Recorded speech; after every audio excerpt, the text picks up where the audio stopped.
Recording in progress. From the You Ask, We Answer files. What's up with fierce pose, aka chair pose, aka Utkatasana? The thing that's up with chair pose is that it is multiple actions at once. We can look first at upward facing hands. You can see that in upward facing hands, the back of the armpits have to be extended. The back of the armpits is another way to indicate the latissimus dorsi.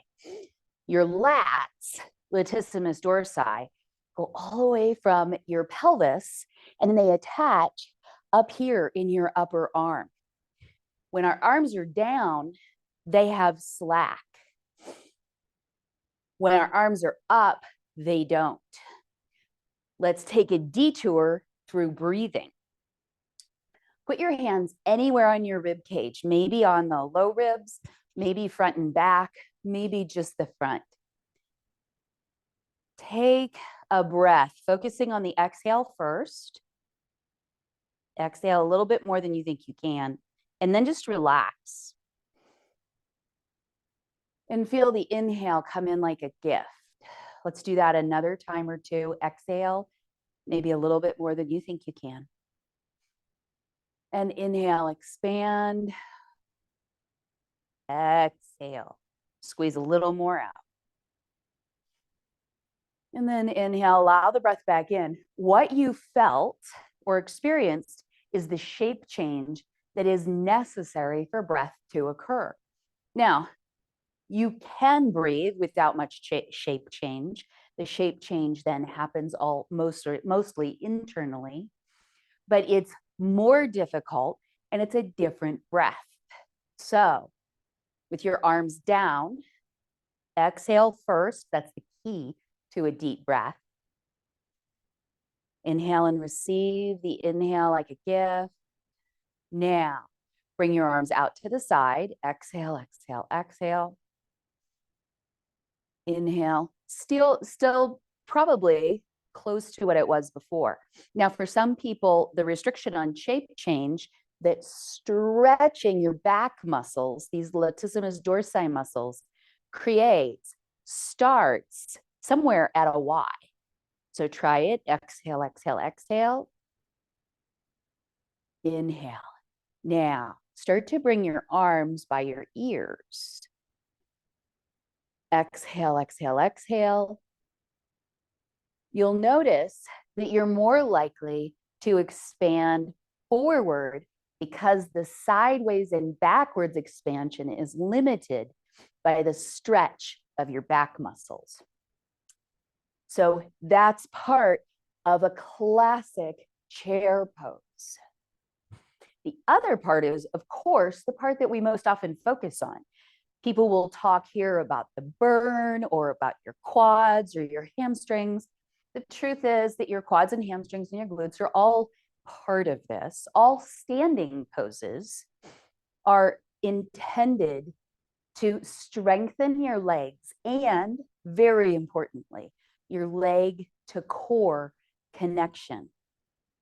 So what happens if we stabilize the hands, let's say even here at prayer pose, and then step the feet a little bit apart, and then sit back hinging from the knees. You might even press into the heels and press the heels apart. You could bring your arms back or out to the side or into cactus arms. And then reach out here. And here's what you're going to notice. The leg strengthening that you get from what is essentially a squat pose. It's a very specific kind of squat, and it does strengthen your legs and it strengthens your core because you're forward folding here and you're cobraing your upper body here. Now, these muscles, and these muscles, along with the lats, biggest muscles in the body, most oxygen consuming. When we add restricted breathing space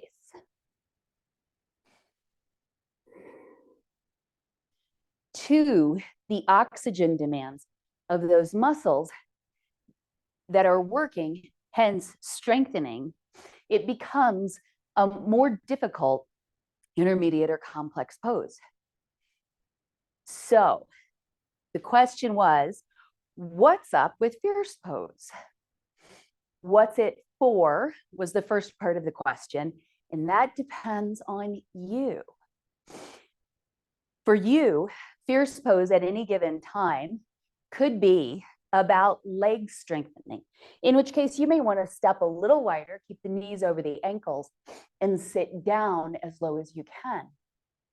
It may be about the core connection, in which case you want maybe to bring your feet closer together and pull up from the inner thighs into your outer hips as you sit back.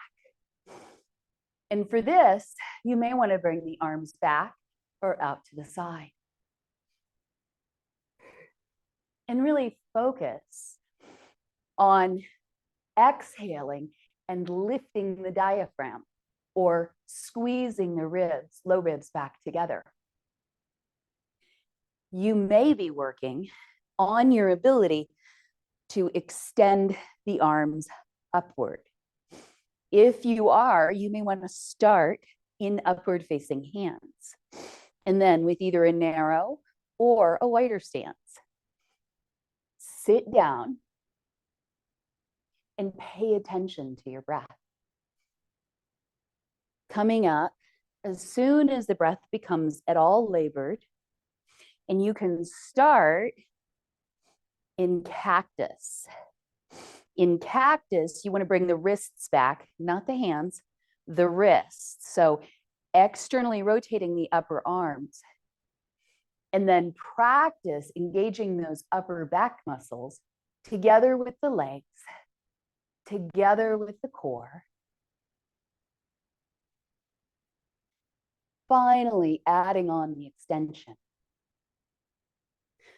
So, is it about the upper body? Yes. Is it about the lower body?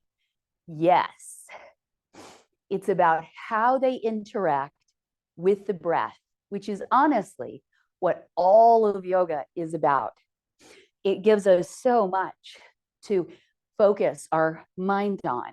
That's part of how yoga busts through stress.